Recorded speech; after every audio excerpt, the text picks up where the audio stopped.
우리 그리스도인들은 보이지 않는 영이신 하나님을 믿고 또 하나님의 역사하심, 하나님의 일하심을 믿는 사람들입니다. 우리에게 있어서 믿음 빼면 별로 남는 게 없는 사람들이죠.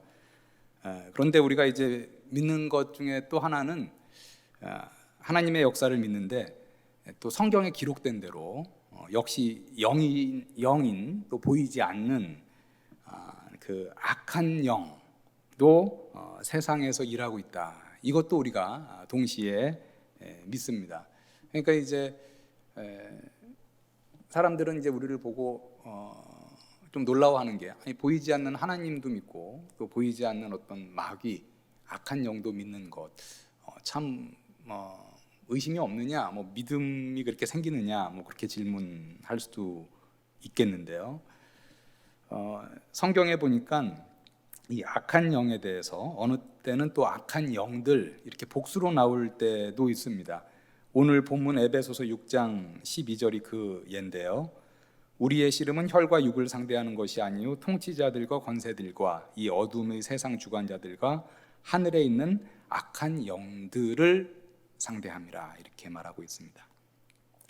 이 악한 영들의 우두머리는 우리가 사탄이라고 말하고 또 사탄은 성경에 보니까 동의어가 또 마귀 이렇게도 말합니다. 요한계시록 12장 9절에 보니까 큰 용이 내쫓기는 옛 뱀 곧 마귀라고도 하고 사탄이라고도 하며 온 천하를 꿰는 자라 이렇게 말을 하고 있습니다. 그러니까 구약과 신약을 볼 때 사탄도 나오고 또 마귀도 나오고 그런데 사실은 이제 마귀와 사탄은 동의어구나, 같은 존재구나라는 걸 우리가 알 수가 있습니다.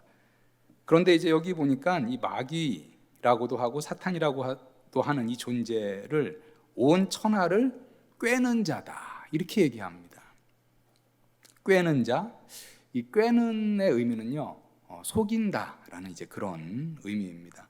우리가 잘 알다시피 태초에 이제 뱀으로 나타난 마귀가 최초의 인간들이었던 아담과 하와에게 나타나서 한 것은 무엇이었습니까? 속인 거였죠, 그렇죠? 하나님이 금지한 선악과를 먹으면 너희들의 눈이 밝아지고 하나님처럼 될 것이다 이렇게 속였죠, 그렇죠? 선악과 먹었는데 하나님처럼 되지 않았잖아요. 마귀가 하는 일은 이렇게 속이는 겁니다. 꿰는 것이다 이렇게 성경에서 얘기하고 있습니다. 오늘 본문 에베소서 6장 11절에도 보니까 마귀의 속임을 대적해야 한다 이렇게 얘기합니다. 마귀의 간계를 능히 대적하기 위하여 하나님의 전신갑주를 입으라. 마귀의 간계, 이게 이제 마귀의 다른 말로 하면 마귀의 속임수죠. 마귀의 간계에 그 꾀임의 속임수에 넘어가지 말고 마귀의 간계를 대적하라. 마귀들은 너희들의 최초의 그 인류의 조상들을 속였던 것처럼 너희들도 지금 속이려고 이렇게 간계를 갖고 있는데 아주 간사한 뭐 계략 정도가 되겠죠. 너희들은 거기에 넘어가지 말고 대적하라 이렇게 얘기합니다. 야고보서 4장 7절에도 이렇게 말씀하죠. 그런즉 너희는 하나님께 복종할지어다. 마귀를 대적하라. 그리하면 너희를 피하리라. 이 마귀가 상당히 이제 파워가 있는 존재인데 우리가 이제 마귀의 어떤 꾀임에 넘어가지 않고 마귀가 우리에게 뭐 위협을 가할 때 우리가 이제 움츠려들고 그냥 도망가는 게 아니라 도리어 마귀를 대적하라. 그러면 너희는 하나님의 자녀들이기 때문에 그 마귀가 피할 것이다. 이렇게 지금 얘기한 것이죠. 우리가 대적하는 이 마귀의 졸개라고 할 수 있는 또 여러 악한 영들 또한 이제 우리가 대적해야 할 상대다. 그것이 오늘 본문 에베소서 6장 12절에서 말하는 것입니다. 우리의 씨름은 혈과 육을 상대하는 것이 아니요 통치자들과 권세들과 이 어둠의 세상 주관자들과 하늘에 있는 악한 영들을 상대함이라. 여기서 말하는 게 뭡니까? 우리의 씨름, 우리의 싸움이죠. 이게 사실은 우리가 뭐 사람하고 싸울 때가 많아 보이지만 궁극적으로 보면은 그 싸움은 혈과 육을 상대하는 것이 아니다. 사람을 상대하는 것이 아니라 인간들이 아니라는 거죠. 그리고 나서 뭐라고 얘기합니까? 통치자들과 권세들과 이 어둠의 세상 주관자들과 하늘에 있는 악한 영들을 상대하는 것이다. 이렇게 얘기합니다. 언뜻 보면 여기서 이제 통치자들과 권세들과 이 어둠의 세상 주관자들이 이 세상에 있는 통치자들 그리고 세상에 있는 권세자들 뭐 그렇게 생각할 수 있는데, 여기서 말하는 통치자들과 권세자들과 어둠의 세상 주관자들도 어떤 악한 영들을 말하는 것입니다. 그러니까 이 세상을 지배하고 있는 그런 악한 영들이죠. 왜냐하면 바로 그 앞에서 우리의 씨름은 혈과 육을 상대하는 것이 아니요 이렇게 얘기했잖아요. 우리의 씨름은 인간들을 상대하는 것이 아니요. 그 다음에 이어진 것이 통치자들과 권세들과 어둠의 세상 주관자들과 하늘에 있는 악한 영들. 그러니까 이 세상에 있는 악한 영들, 또 하늘에 있는 악한 영들, 이러한 영들과의 싸움이다. 그래서 우리가 교회에서 보통 이런 말 많이 하잖아요. 영적 전쟁, spiritual warfare, 영적 싸움, 뭐 이런 말을 우리가 하죠. 겉으로 보기에는 사람과 싸우는 것처럼 보이지만 실제로는 그 사람 안에서 역사하고 있는 어떤 악한 영과의 싸움이다. 그 사람 배후에 있는 악한 영과의 싸움이다. 매우 치열한 싸움이 되겠죠. 하나님이 사람을 통해서 일하듯이 이 마귀 사탄도 사람을 통해서 일을 합니다. 이 세상에서 우리가 치러야 하는 영적 전쟁을 그냥 적나라하게 펼쳐서 말씀을 드리면 결국은 하나님의 영의 지배를 받는 사람과 마귀의 영의 지배를 받는 사람과의 싸움이다. 이렇게 우리가 말할 수 있습니다. 지금 이 시대에 우리나라에서 일어나는 이 영적 싸움, 영적 전쟁의 대표적인 예를 하나 들라고 하면은 동성애를 조장하고 동성혼을 합법화하려는 포괄적 차별금지법, 그리고 또 이름을 살짝 바꿨죠. 평등법과의 싸움입니다. 여러분들 포괄적 차별금지법 많이 이제 아실 거예요. 작년 6월 29일에 포괄적 차별금지법이 발의되었죠. 지금부터 한 1년 전이죠. 교회가 앞장서서 반대했고 많은 성도님들이 기도했고 또 노력했고, 그래서 하나님이 그 포괄적 차별금지법을 막아주셨죠. 여러분들 이제 기억하리라고 생각을 합니다. 저도 이제 작년 여름에 포괄적 차별금지법은 성경에서 말하는 죄를 죄라고 말하지 못하게 묶는 그러한 표현의 자유를 박탈하는 역차별적인 그런 악법이다. 뭐 이렇게 설교했던 기억이 납니다. 그런데 거의 1년 후죠. 거의 딱 1년 지났는데 올해 한 열흘 전이죠.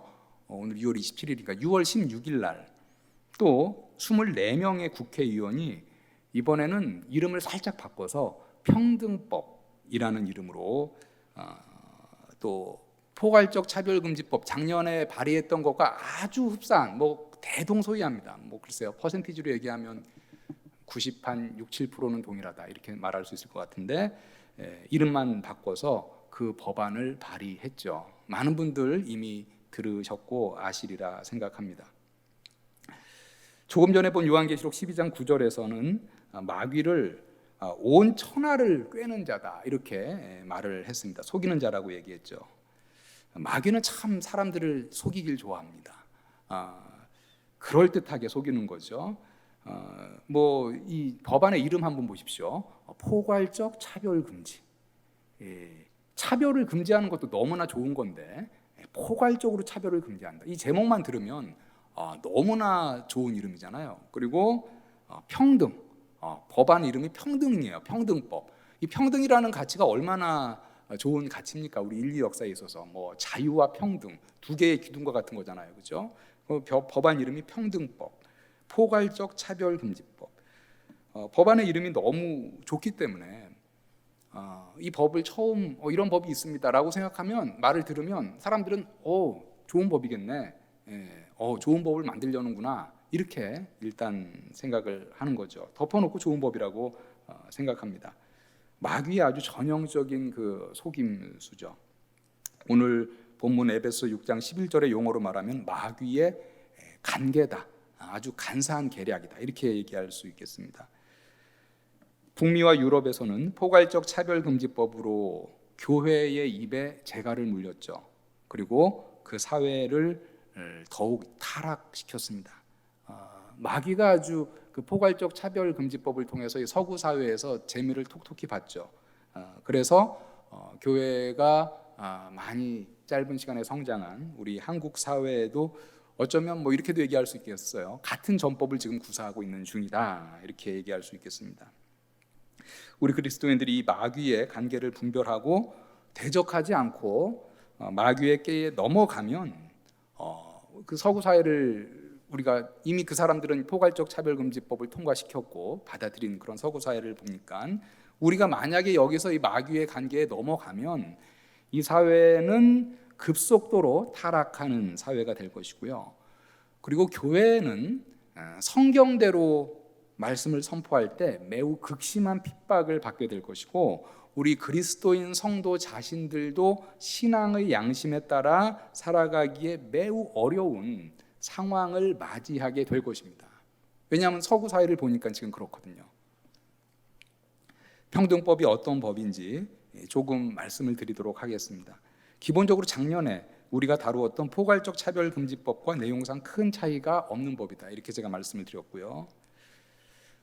이 기독교에서는 포괄적 차별금지법과 평등법을 이제 반대하는데, 대부분의 이제 교단과 교회에서는요, 이것이 우리 그리스도인들이 차별 그리고 어떤 불평등 이런 것에 찬성한다라는 의미는 당연히 아닙니다. 우리나라에는 이미 포괄적 차별금지법이 아닌 개별적 차별금지법들이 아주 많이 있습니다. 예를 들면 장애인 차별금지법, 여성 차별금지법, 인종차별금지법, 연령차별금지법, 고용차별금지법, 고용평등법, 유전자 정보차별금지법, 임신차별금지법 등등, 제가 뭐 더 많이 있는데 제가 다 적지는 않았습니다. 이런 차별금지법들이, 개별적 차별금지법들이 많이 있고요. 당연히 우리 그리스도인들 교회에서는 어떤 특별한 성경에 반하는 어떤 이슈가 없는 한 이러한 차별금지법에 대해서 반대하지 않습니다. 그런데 포괄적 차별금지법과 또 이름을 바꾼 이 평등법을 우리가 반대하는 그 중요한 이유 중에 하나는요, 이 평등법이 동성애를 지지할 뿐만 아니라 동성애에 반대하는 목소리 내는 것조차도 못하게 하는 표현의 자유를 심각하게 훼손하는 그런 법이기 때문입니다. 구체적으로 이 평등법의 독소 조항들을 보면 평등법 안에 마귀의 관계가 어떻게 내재되어 있는가를 우리가 확인할 수 있습니다. 제가 이제 뭐 설교를 준비하면서 22페이지예요. 그 발의된 그 법안이 이제 22페이지인데 쭉 뭐 살펴보았습니다. 제가 뭐 무슨 법률 전문가는 아니지만 뭐 이렇게 제가 뭐 이해할 수 있는 그런 부분을 이제 보았는데, 일단 그 4조 2항에서 여러 사유로 인한 차별을 금지하고 있는데, 거기에는 성적 지향과 성별 정체성으로 인한 차별을 금지하고 있다. 이게 이제 지난번에 포괄적 차별금지법에서도 이제 저희가 반대했던 핵심적인 그런 조항이었죠. 성적 지향, 성별 정체성, 우리에게 약간은 생소한 그런 용어일 수 있는데, 성적 지향은요, 쉽게 말하면 나의 성적 성향이다, 이렇게 얘기할 수 있겠습니다. 그러니까는 정상적으로 보면 이제 이성애자죠. 남자가 여자를 사랑하고 여자가 남자를 사랑하는 것, 이성애. 그런데 이제 요즘 동성애자들이 있죠. 동성애. 그리고 뭐 나는 이성도 사랑하고 동성도 사랑한다, 양성애, 뭐 이런 사람들도 있고요. 이런 것들이 이제 성적 지향이라고 얘기해요. 그래서 이렇게 얘기할 수 있는 거죠. 동성애자에게 당신의 성적 지향은 무엇입니까? 저는 동성애입니다, 이런 겁니다. 이게 이제 성적 지향이에요. 이 성별 정체성, 그 두 번째는 뭐냐면 말 그대로 내 성에 대한, 내 성은 무엇인가, 내가 인식하고 있는 것, 남자가 이제 나는 남자로 인식하고 있는 것, 여자가 여자로 인식하고 있는 것, 이런 것이 이제 성별 정체성인데, 이 평등법 3조 1항에 보면 성별에 대해서 정의를 이렇게 내리고 있어요. 성별이란 여성, 남성, 그 외에 분류하기 어려운 성을 말한다, 이렇게 얘기합니다. 그러니까 크게 보면 세 가지죠. 성별이란 여성도 있고, 그 다음에 남성, 그 다음에 제3의 성을 얘기합니다. 그거를 이제 포괄적으로 얘기했어요. 그 외에 분류하기 어려운 성, 여기 다 들어가는 거죠.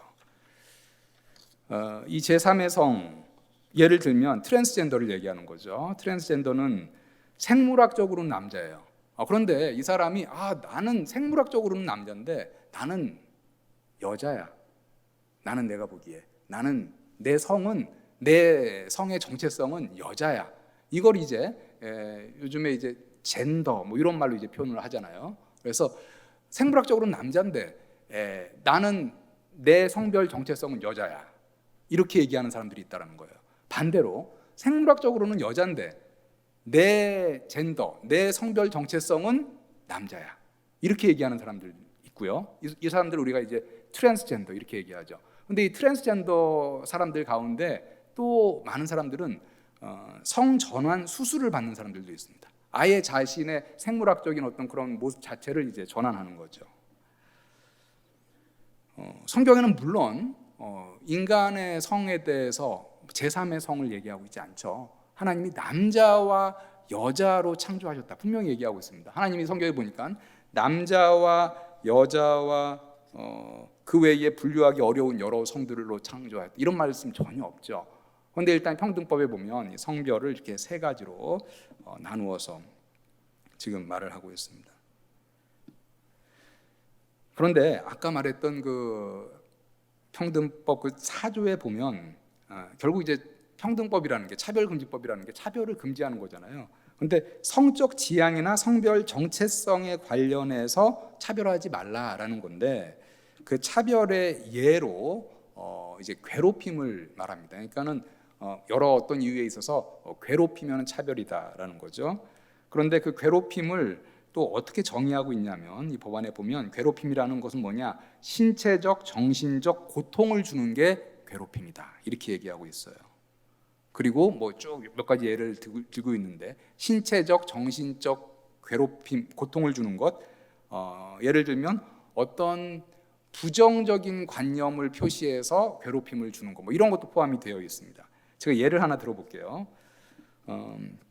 어떤 동성애자가 어느 목사님의 설교를 들었어요. 근데 그 목사님이 이제 동성애에 대해서 부정적으로 얘기해요. 성경에 보니까 동성애는 죄라고 얘기한다. 이렇게 성경대로 설교를 했습니다. 그랬더니 그 동성애자가 자기는 동성애자인데 그 목사가 동성애에 대해서 부정적으로 지금 얘기한 것을 때문에 자신이 정신적인 고통을 받았다. 내가 괴롭힘을 받았다. 이것은 차별금지법안에 의하면 내가 차별을 받았다라는 거죠. 그러니까 성별 정체성과 성적 지향에 관련해서 내가 차별을 받았다. 내가 정신적으로 스트레스를 받았다. 나는 내가 부정적인 사람이다라고 생각하지 않고 나는 내가 잘못한다고 생각하지 않는데 이 목사가 동성애는 죄다 이렇게 설교를 했기 때문에 내가 정신적으로 고통을 받았고 괴롭힘을 받았고 내가 차별받았다. 이렇게 생각을 하고 이 사람이 그 설교자를 고소할 수 있다라는 거죠. 차별금지법을 이 평등법을 어겼다 이렇게 고소할 수 있다라는 것입니다. 즉 다시 말하면 성경에는 동성애가 이제 구약과 신약에 걸쳐서 많이 그리고 너무나 선명하게 하나님이 아주 싫어하시는 가증한 죄다라고 이렇게 얘기를 하고 있는데 우리 그리스도인들이 이 말을 이제 못하게 되는 거예요. 설교를 하고 그리고 그 설교가 어디 뭐 유튜브에 올라간다거나 아니면 뭐 혹시 뭐 어떤 사람이 교회에 앉아 있다거나 이제 그런 경우가 있을 때 이렇게 얘기를 하게 되면 평등법 위반으로 곧바로 고소가 될 수 있다라는 것이죠.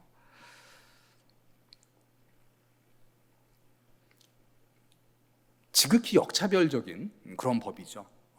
그러니까 그리스도인들의 어떤 기독교인들의 신앙의 자유, 표현의 자유를 완전히 뺏어버리는 그런 아주 독재적인 그런 법이다. 이게 바로 이제 뭐 독소 조항 중에 이제 하나입니다. 성경의 진리를 말하지 못하게 재갈을 물리는 법이다. 이러한 법이 만약에 우리나라에서 통과된다면요, 마귀가 얼마나 좋아할까요? 마귀의 관계가 숨어 있는 부분이 이제 이런 부분입니다. 이 22페이지 분량의 평등법 안을 쭉 보면은요, 이 평등법을 통해서 매우 큰 어떤 야망을 갖고 있습니다. 지금 이 기독교에 대해서 매우 이제 공격적인, 그리고 이제 뭐 동성애를 합법화하려는 이제 그런 무리들이 이제 큰 야망을 갖고 있는데, 사회 전반에 이 평등법을 통과시킴으로써 영향을 주겠다라는 그런 계획이 보여요. 의도가. 제가 구조 전문을 좀 읽어드리면 이렇게 말을 하고 있습니다. 국가 및 지방자치단체는 이 법에 반하는, 즉 평등법에 반하는 기존의 법령, 조례와 규칙, 각종 제도 및 정책을 조사 연구하여 이 법의 취지에 부합하도록 시정하여야 한다. 이렇게 얘기하고 있어요. 그러니까 만약에 이 법이 통과되면 평등법이 기준이 되고, 평등법의 기준에 맞추어서 우리나라에 있는 여러 가지 법안, 뭐 규칙, 제도 이런 것 평등법의 취지에 부합되도록 다 시정해야 된다. 예를 들면 이런 겁니다. 우리나라에 이제 군형법이라는 게 있잖아요. 군형법, 군대의 이제 법인데, 군형법에서는 동성애를 인정하지 않습니다. 군대 부대 내에서 사병들 간의 동성애를 인정하지 않고, 사병들, 군인들이 동성애자를 한다. 그럼 이제 동성애를 지금 금지하는 법이 있죠. 군형법에는. 그런데 만약에 평등법이 통과되었다. 그럼 여기서 지금 조항에 있는 것처럼 이 평등법의 취지에 부합되도록 관련된 우리나라 여러 가지 법적인 그런 걸 다 이제 수정해야 된다, 시정해야 된다. 그럼 군형법에서도 동성애를 처벌하는 그런 조항 다 이제 삭제하고 수정해야 된다라는 것이죠. 또 예를 들면 지금 우리나라의 그 혼인법을 보면, 민법에 보면 부부를 남자와 여자의 결합을 부부라고 보잖아요. 현재 법으로는. 그런데 만약에 이 법이 통과되었다. 그럼 이 법을 기준으로 해서 여러 모든 법을 다 수정해야 되는 거죠. 그러면은 성적 지향, 성별 정체성과 관련해서 차별하지 않기 때문에 이제 그 법도 이제 자연스럽게 이제 수정이 돼야 되는 거죠. 시정이 돼야 되는 거죠. 동성 간의 결혼을 합법화하는, 서구 사회는 지금 많은 나라가 동성 간의 결혼을 지금 합법화하는 법으로 이미 바뀌었죠. 남자와 남자, 여자와 여자가 부부가 되는 것을 법적으로 제도화해야 된다. 이런 조항들이 지금 여기 이 안에 다 들어가 있다라는 거예요. 남자와 여자가 결혼하여 한 가정을 이루는 것이 성경의 하나님의 창조 계획, 창조 섭리인 것은 우리가 다 알고 있는 것인데, 바로 그 하나님의 창조 섭리를 정면으로 도전하는 것이죠. 이렇게 반성경적인 가족 제도를 합법화하는 법안이 통과된다면 마귀가 또 얼마나 좋아하겠습니까? 이 포괄적 차별금지법 혹은 평등법이 먼저 통과된 서구의 나라들에서 이 동성 간의 결혼이 합법화된 예들, 뭐 우리가 지면상으로 많이 이제 볼 수가 있습니다. 우리나라가 이미 그렇게 세속화된 그 서구 사회의 전철을 밟아서는 안 되겠다. 우리가 정신을 바짝 차려야 되겠다. 우리가 작년에 사실 포괄적 차별금지법을 잘 막았는데, 기독교를 중심으로. 근데 1년이 딱 지나니까 평등법이라는 이름으로 한번 또 이제 낸 것이죠. 평등법 13조를 보니까 여러 가지 이유로 인하여 모집과 채용 등에서 차별을 금지하고 있는데, 여기서 이제 여러 가지 이유에는 성적 지향과 성별 정체성이 포함됩니다. 예를 들면 이런 겁니다. 이제 여기서 또 사업을 하실 분들도 있고, 지금 사업을 하시는 분들도 있고, 학교에 계신 분들도 있고, 그런데 기독교 기업이에요. 직원을 채용할 때, 기독교 뭐 대학, 뭐 기독교 중고등학교 미션 스쿨입니다. 학생을 모집할 때 동성애자, 트랜스젠더라는 이유로 채용을 하지 않겠다, 그 학생은 뽑지 않겠다, 이렇게 하지 못한다라는 겁니다. 심지어는 신학대학에서도 이 사람이 자기가 트랜스젠더다, 난 동성애자다 이렇게 얘기했을 때 그래? 그러면 우리 학교의 권학 이념과는 맞지 않아. 그러니까 탈락, 이렇게 하지 못한다라는 거예요. 심지어는요, 이 차별금지법이 이미 오래전에 통과된 영국을 보면 심지어는 어떤 경우까지 있냐면은, 교회의 중고등부 전도사님을 뽑는데, 이제 공고를 내서 뽑는데, 교회 이제 사역자죠. 거기 이제 청소년 사역자를 뽑는데 지원을 했어요. 어떤 사람이 지원을 했는데 그 성공회에서. 그런데 이 사람이 쭉 얘기를 하다가 그런 얘기를 했어요. 지난 뭐 왜 교회를 옮기게 됐느냐, 뭐 근데 내가 사실 동성애자인데 뭐 지난 교회에서 좀 마찰이 있어서 여기로 옮겨서 이제 지원하려고 한다, 이렇게 얘기를 했고, 그 교회에서는 이 사람이 동성애자인 것을 알고, 아니 우리 교회의 중고등학생들 꿈나무를 어떻게 동성애자 사역 전도사님에게 맡길 수가 있을까 해서 뽑지 않았죠. 근데 이제 그 사람이 결국은 이제 소송을 제기했죠. 누가 이겼냐면 영국 법원에서 그 지원자의 손을 들어줬습니다. 왜냐하면 성적 지향을 가지고 이러한 그 채용에 있어서 차별을 하면 안 된다라는 거죠. 그러니까 교회의 어떤 뭐 사역자를 뽑는 것도 이게 차별금지법, 이 평등법에 지금 영향을 받게 되면 뭐 일반 기업이라든지 기독교 미션 스쿨 이런 데야 뭐 말할 필요도 없겠죠. 25조를 보니까 보건 의료 서비스를 제공할 때, 우리 교회에도 뭐 간호사분들도 많이 있고 의사분들도 있고 뭐 이제 그런데 어떤 보건 의료 서비스를 제공할 때 이러한 또 그 성적 지향, 성별 정체성을 이유로 차별해서는 안 된다. 차별하면 그것도 위법이다라는 거예요. 예를 들면 이런 거죠. 어떤 크리스찬 의사가 있는데 트랜스젠더가 성전환 수술을 그 의사한테 의뢰를 했어요. 근데 이 사람이 나는 크리스찬이고 내 신앙 양심상 난 성전환 수술은 안 한다, 이렇게 얘기를 했고, 그런데 그 의뢰한 사람이 이거를 소송을 제기한다. 그러면 차별금지법에 의하면 누가 이기게 되냐면 소송을 제기한 사람이 이기게 된다라는 거예요. 그러면 내 신앙을 지키려고 나는 수술을 하지 않는다라고 했던 그 의사에게는 뭐 어떤 뭐 형벌이 가해지겠죠. 뭐 벌금이 뭐 주어진다거나 뭐 어떤 그 벌이 이제 가해질 것입니다. 제가 그 상당히 우려되는 부분이 이제 29조인데요. 성적 지향이나 성별 정체성에 관련해서 교육 내용에서의 차별을 금지한다라는 조항입니다. 교육 내용. 그러니까 이게 뭐냐면 유치원부터 초중고 대학교 심지어 신학교에서도 동성애나 동성혼 트랜스젠더에 대해서 차별적으로 교육 내용에 포함시키면 안 된다라는 거예요. 그러니까 이성 간의 사랑이 정상이고 동성 간의 어떤 뭐 사랑, 동성애, 트랜스젠더 이런 것은 이제 잘못된 것이다, 이렇게 교육할 수 없다라는 겁니다. 유치원부터 초, 중, 고 뭐 쭉요. 서구 사회에서는 이미 아주 어린 학생들에게서부터 동성애 그리고 트랜스젠더 뭐 이런 것에 대해서 가르친다라고 이제 제가 봤는데, 바로 이러한 교육 내용 차별 금지 조항 때문에 이미 거기에서 이제 법이 통과되었으니까 하나의 옵션으로 가르친다고 하잖아요.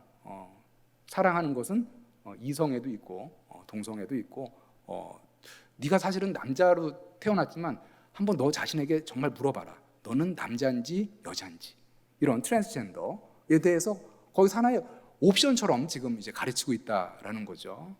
교육 내용에 대해서 차별 금지, 차별할 수 없다, 이런 조항이 있습니다.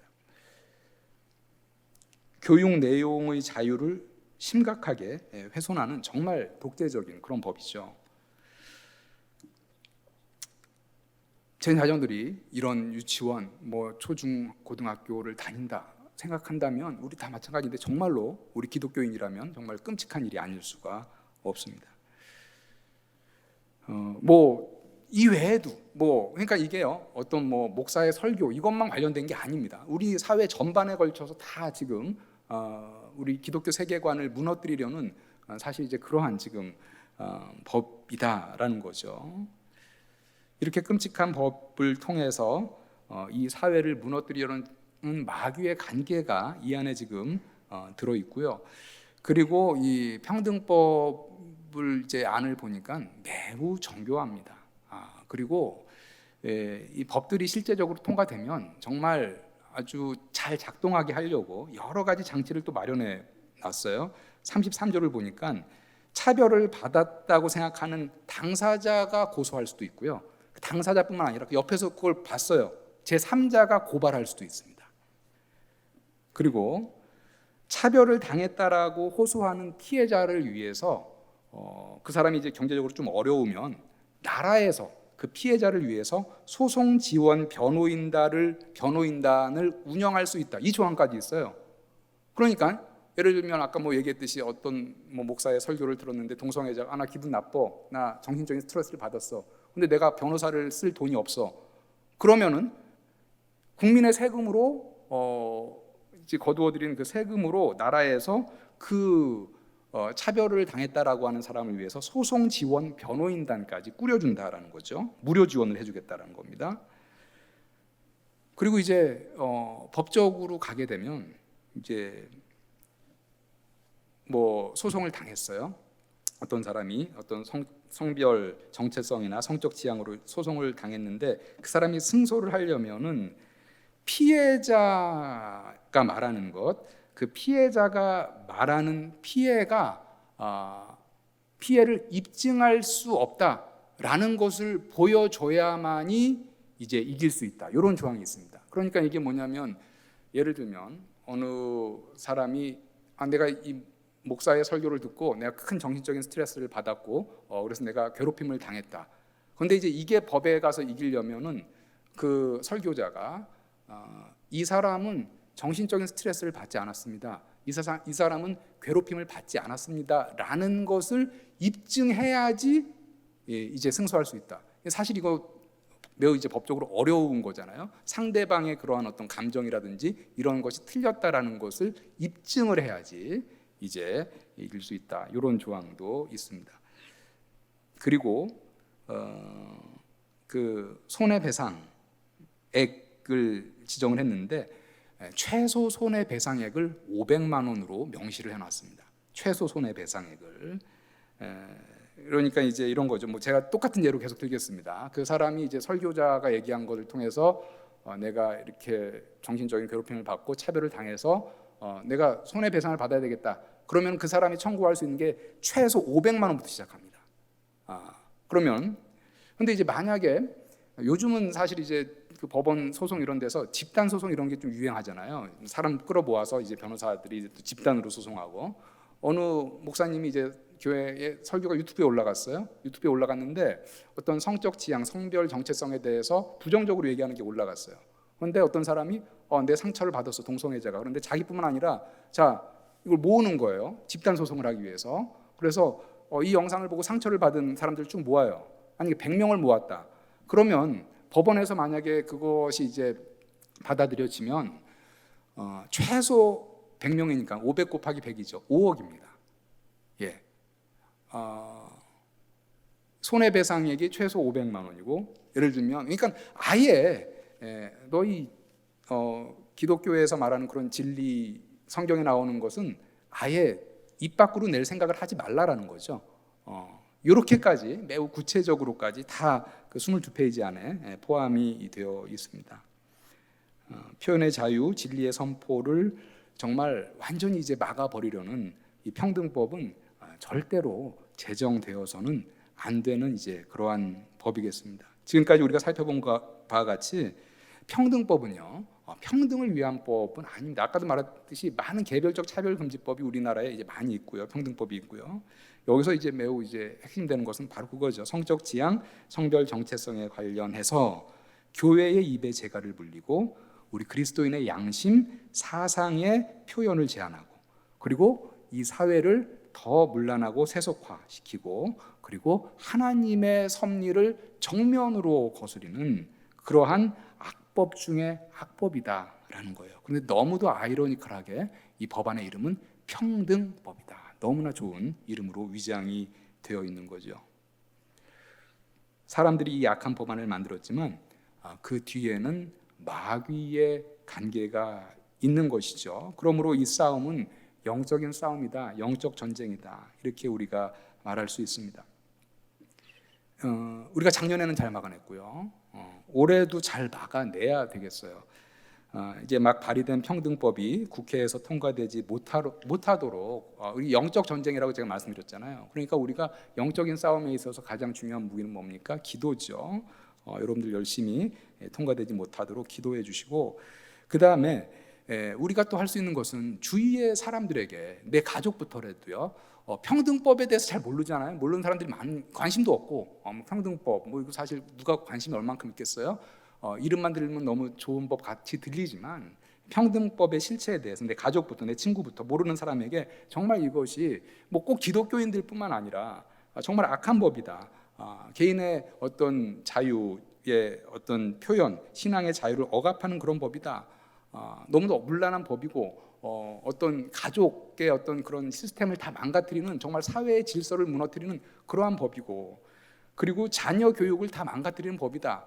우리 뭐 기독교인, 비기독교인 상관없이 이런 것은 다 적용이 되는 거잖아요. 그러니까 이러한 어떤 그런 독소 조항들이 있는 악법이다라는 것을 우리가 사실은 좀 설명을 해줄 그럴 필요가 있습니다. 왜냐하면요, 이게 이 평등법을 통과시키려는 그런 세력들이 자주 쓰는 게 뭐냐면요, 여론조사입니다. 여론조사.